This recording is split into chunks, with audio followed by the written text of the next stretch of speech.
Everyone, आज मैं आप लोगों के लिए ड्राई फ्रूट्स लड्डू की रेसिपी लाई हूँ। सर्दियों में अक्सर हमको कमर दर्द, घुटनों में दर्द, सर्वाइकल जोड़ों के दर्द की शिकायत होती है। अगर आप ये लड्डू रोज़ एक भी खा लें तो इन चीज़ों में काफ़ी आराम मिलता है। वैसे भी हमने इसे शुगर फ्री बनाया है तो ये बहुत ही हेल्दी लड्डू हैं। तो फटाफट से शुरू कर लेते हैं आज की रेसिपी। अगर रेसिपी पसंद आए तो प्लीज़ एक लाइक का बटन ज़रूर क्लिक कर दीजिए। Hello friends, welcome to my channel. तो शुरू करते हैं आज की मज़ेदार वाली रेसिपी। यहाँ पे कढ़ाई पे मैंने 2 चम्मच घी को मेल्ट करने के लिए डाला है। ये मेरा घर का बना हुआ घी है तो उसे लो फ्लेम पे ही हम मेल्ट करेंगे। तो जैसे ही घी मेल्ट हो जाएगा सबसे पहले हम गोंद को फ्राई करेंगे। ये इस तरीके से होता है और मार्केट में आपको बहुत ईजिली इस तरह के पैकेट मिल जाएंगे। तो सबसे पहले हम गोंद को एक एक चम्मच करके डालेंगे। एक साथ बहुत सारे गोंद फ्राई नहीं करना है और गोंद फ्राई करने के लिए बहुत पेशेंस के साथ हमें गोंद फ्राई करना होता है। अगर ये कच्चे रह जाएंगे तो लड्डुओं का सारा मज़ा ख़राब हो जाता है। तो ये बहुत क्रिस्प होने चाहिए और लो फ्लेम पे ही अच्छे से फ्राई होते हैं। इस तरीके से निकाल लेंगे। तो गोंद जो है ना, ये कमर दर्द, जोड़ों के दर्द के लिए बहुत फ़ायदेमंद रहता है। तो यहाँ पे फिर से मैंने थोड़े थोड़े करके डाल के देखिए, यहाँ पे मैंने 100 ग्राम गोंद फ्राई कर लिया है। अब जो मेरे पास ये बचा हुआ घी है ना, इसी घी पे मैं यहाँ पे मखाने डालूंगी, क्योंकि मखाने क्या है, बहुत ज़्यादा घी एब्जॉर्ब कर लेते हैं। तो इसीलिए इसको मैं कम घी पे ही रोस्ट करूँगी हल्के से, जब तक कि क्रिस्प ना हो जाए तब तक हमें इसे कंटिन्यू स्टीयर करना है। देखिए इस तरीके से जब आप इसे तोड़ेंगे तो ये ऐसे बिल्कुल चूर चूर हो जाने चाहिए। तो इतने ही हमें इसे रोस्ट करना है। तो इसे भी हम निकाल लेते हैं। तो मखाने निकालने के बाद सेम कढ़ाई पे मैं 1 कटोरी बादाम ले रही हूँ। तो यहाँ पे मैं बादाम को ड्राई रोस्ट करूँगी। मैं यहाँ पे घी का इस्तेमाल नहीं कर रही हूँ। आप चाहें तो यहाँ पे घी में बादाम को रोस्ट कर सकते हैं। बादाम का अपना भी ऑयल होता है, तो जब हम इसे ग्राइंड करेंगे तो उस टाइम इसका अपना ऑयल रिलीज़ होगा। तो बस इसको continue low to medium flame पे ही हमें रोस्ट करना है। बादाम की क्वांटिटी आप अपने अकॉर्डिंग ही कम ज़्यादा रख सकते हैं। तो बस इसे निकाल लेते हैं। अब सेम कढ़ाई पे मैं 1 कटोरी काजू ले रही हूँ। काजू को भी मैं यहाँ पे ड्राई रोस्ट करूँगी। मैं यहाँ पे घी का इस्तेमाल नहीं कर रही हूँ। आप चाहें तो यहाँ पे घी पे भी इन ड्राई फ्रूट्स को रोस्ट कर सकते हैं, लेकिन घी ज़्यादा डालने से क्या होता है, जो लड्डू है ना वो बहुत हैवी हो जाते हैं।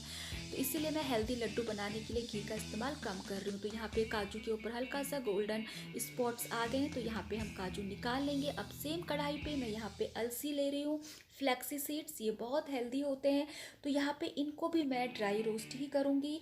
तो अलसी में विटामिन ओमेगा 3, फैटी एसिड और फाइबर भरपूर मात्रा में होते हैं। अलसी में विटामिन ए पाया जाता है जो बालों को पोषण देता है। ये बहुत हेल्दी होते हैं। देखिए जब इस तरीके से चटकने लग जाएंगे तो हम यहाँ पे अलसी को निकाल देंगे। तो यहाँ पे ये बालों के लिए भी बहुत अच्छा होता है, इसीलिए मैं यहाँ पे अलसी का भी इस्तेमाल कर रही हूँ। अब मैं यहाँ पे 2 बड़े चम्मच के बराबर सनफ्लावर सीड ले रही हूँ। तो यहाँ पे जो ये मैं ड्राई फ्रूट्स और ये नट्स डाल रही हूँ ना, ये टोटली ऑप्शनल है, लेकिन इसको डालने से बहुत फ़ायदेमंद ये लड्डू बनेंगे। तो सनफ्लावर सीड जो है ना, ये ब्लड शुगर को कंट्रोल करता है, मोटापा कम करने में फ़ायदेमंद है। इसमें मैग्नीशियम भरपूर मात्रा में पाया जाता है, जो कि हड्डियों को मजबूत और हृदय को स्वस्थ रखता है। तो जब ये गोल्डन कलर के हो जाए हम इसे निकाल देंगे। अब मैंने यहाँ पे 2 बड़े चम्मच पम्पकिन सीड्स लिए हैं। तो पम्पकिन सीड्स एनर्जी लेवल को बढ़ाता है, डायबिटीज़ कंट्रोल रखता है और बालों की ग्रोथ में ये महत्वपूर्ण भूमिका निभाता है। तो बस इसे भी हम रोस्ट करके यहाँ पे पम्पकिन सीड भी निकाल देंगे। तो मैंने आपको पहले भी कहा था, जो मैं ये नट्स डाल रही हूँ इनकी क्वांटिटी आप ज़्यादा भी कम भी रख सकते हैं। अब सेम कढ़ाई पे ही मैं यहाँ पे ये डेसिकेटेड कोकोनट ले रही हूँ। तो ये इससे फ्लेवर जो लड्डुओं का है ना काफ़ी बढ़ जाता है, तो इसीलिए मैं यहाँ पे कोकोनट ले रही हूँ। टोटली ऑप्शनल है। आप चाहें तो यहाँ पे जो सूखा नारियल आता है आप यहाँ पे उसे भी ग्रेट करके डाल सकते हैं। तो बस जैसे ये हल्का सा गोल्डन हो जाए तो इसे भी हम यहाँ पे निकाल देंगे। तो यहाँ पे मैंने सारे ड्राई फ्रूट्स रोस्ट कर लिए हैं। यहाँ पे ये मखाना और देखिए ये जो गोंद है, मैं इसे एक तोड़ के दिखाती हूँ। तो बिल्कुल क्रंची सी आवाज़ में ये देखिए पूरा अच्छे से पाउडरी फॉर्म पे यहाँ पे ये जो गोंद है ना ये मैश हो गया है। अब हमें इसे ग्राइंड करना है। तो ग्राइंड हमें बिल्कुल पाउडर फॉर्म पे नहीं बनाना है, हल्का सा इनका क्रंच रहना चाहिए। तो मैं सबसे पहले गोंद डाल दूँगी और इसको बस एक बार ही मिक्सी चलाऊँगी, एक बार कोर्स टेक्सचर में ही हमें चलानी है। तो मैं इसे डाल के आपको दिखाती हूँ अभी इसका टेक्सचर मैंने कैसा बनाया है।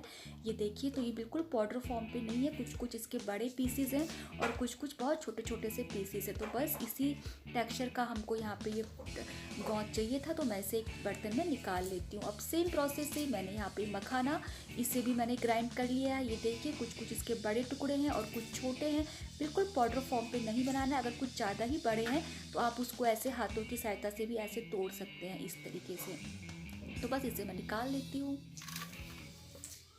अब सेम ग्राइंडर में ही मैं यहाँ पे बादाम, इसको भी ले लूँगी। तो इसे भी मैं हल्का सा दरदरा ही रखूँगी, मतलब इतना दरदरा रखना है कि जब हम लड्डू खाएं तो हमको काजू का, बादाम का और ये गोंद के जो पीसेस है ना, वो दांतों के बीच में आना चाहिए और महसूस होना चाहिए कि हाँ, अभी बादाम का पीस आया और अभी गोंद का पीस आया। तो ये ऐसे ही क्रंची से हमें रखना है। तो ये काजू भी मैंने सेम प्रोसेस पे कर लिया है और ये अलसी भी मैंने पीस ली है हल्की सी दरदरी।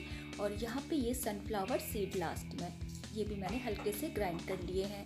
तो बिल्कुल पाउडर फॉर्म पे नहीं बनाना है। अब ये जो पम्पकिन सीड्स हैं, इनको मैं ग्राइंड नहीं करूँगी, मैं इनको ऐसे ही साबुत डाल रही हूँ। इससे ना ये थोड़े से कलरफुल से लगते हैं लड्डू। और यहाँ पे ये जो डेसिकेटेड कोकोनट फ्राई किया था, ये भी हम ऊपर से इसको ऐसे ही मिक्स कर देंगे। अब सारे ड्राई फ्रूट्स को हम अच्छे से आपस में इनको मिक्स कर लेंगे ताकि ये अच्छे से घुल मिल जाए जो हमारे ड्राई फ्रूट्स हैं। तो बस ये तैयार हो गया है। अब हम इसके लिए मीठे की तैयारी करते हैं। तो मीठे के लिए मैं सबसे पहले एक कढ़ाई में 1 चम्मच घी, इसे मेल्ट कर लेती हूँ। उसके बाद बताती हूँ क्या करना है।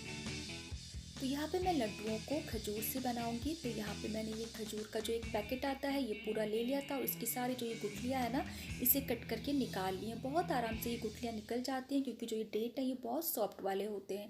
अब क्या करना है, जो घी मेल्ट हो रहा है, यहाँ पे मैं इस डेट्स को सारा इस घी पे डाल के अच्छे से रोस्ट कर लूँगी। आप चाहें तो इसको एक बार ग्राइंडर में ग्राइंड करने के बाद भी यहाँ पे घी पे रोस्ट कर सकते हैं। ये सॉफ्ट से हैं तो और सॉफ्ट हो जाएंगे, तो इन्हें हमें अच्छे से पका लेना है। तो जो ये खजूर है ये बहुत ज़्यादा हेल्दी है, इसमें बहुत सारे बेनिफिट हैं। इसमें फाइबर बहुत ज़्यादा होता है, साथ ही ये ब्रेन हेल्थ को इम्प्रूव करता है और ये एक नेचुरल स्वीटनर होता है। ये काफ़ी मीठा होता है, तो इस पर एक्स्ट्रा मीठा डालने की ज़रूरत नहीं पड़ती है। तो बस इसे हमें ऐसे ही लो टू मीडियम फ्लेम पे कुक करना है। ये देखिए, जब ये इस स्टेज पे आ जाएगा तो हमने जो यहाँ पे ये ड्राई फ्रूट्स को रोस्ट करके और ग्राइंड करके रखा हुआ है ना, थोड़ी थोड़ी मात्रा में यहाँ पे हमें इसको डालते जाना है और उसको मिक्स करते हुए जाना है।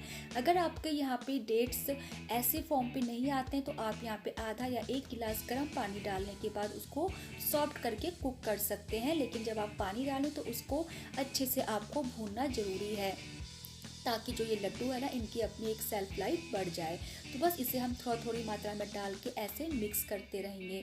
तो ये देखिए, और यहाँ पे मेरी फ्लेम बिल्कुल से लो रखी हुई है। मैंने गरम गरम पे ही हमें यहाँ पे इनको मिक्स करना है, क्योंकि अगर ये ठंडे हो जाएंगे ना तो थोड़ा सा इसको मुश्किल हो जाता है लड्डू बांधने में। तो यहाँ पे मैंने 1 से 2 चम्मच घी बीच बीच में डाला था। ऊपर से ही यहाँ पे घी डालना है ताकि जो ये लड्डू है ना, ऊपर से घी डालने से लड्डुओं का टेस्ट बहुत अच्छा।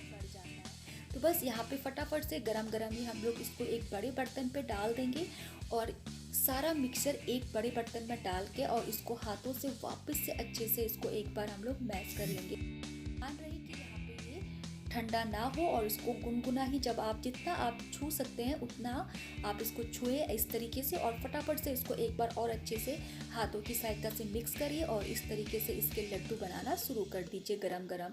अगर आप चाहें तो इसको, अगर आपको बर्फ़ी में बनाना है तो आप इसको एक ट्रे पे सेट करने के लिए रख सकते हैं। तो देखिए कितना मज़ेदार, कितना परफेक्ट लड्डू बन के तैयार है, कितना टेम्पटिंग लग रहा है ना। तो बस मैं इसी तरीके से सारे लड्डू बना लेती हूँ। तो देखिए यहाँ पे ये हेल्दी लड्डू बनके तैयार है। तो हमने इसमें कम से कम घी का इस्तेमाल किया है और इसमें हमने शुगर फ्री लड्डू बनाए हैं। तो आप लोग भी इस विंटर में इन लड्डुओं को ज़रूर बनाइए और अपनी फैमिली, फ्रेंड्स एंड बच्चों के साथ एंजॉय करिए। तो बहुत जल्दी ये लड्डू बन जाते हैं, इसको ज़्यादा से ज़्यादा आधा घंटा भी नहीं लगा होगा, ये लड्डू बनके तैयार है और ये आराम से 1 महीने तक स्टोर करके आप इसे रख सकते हैं।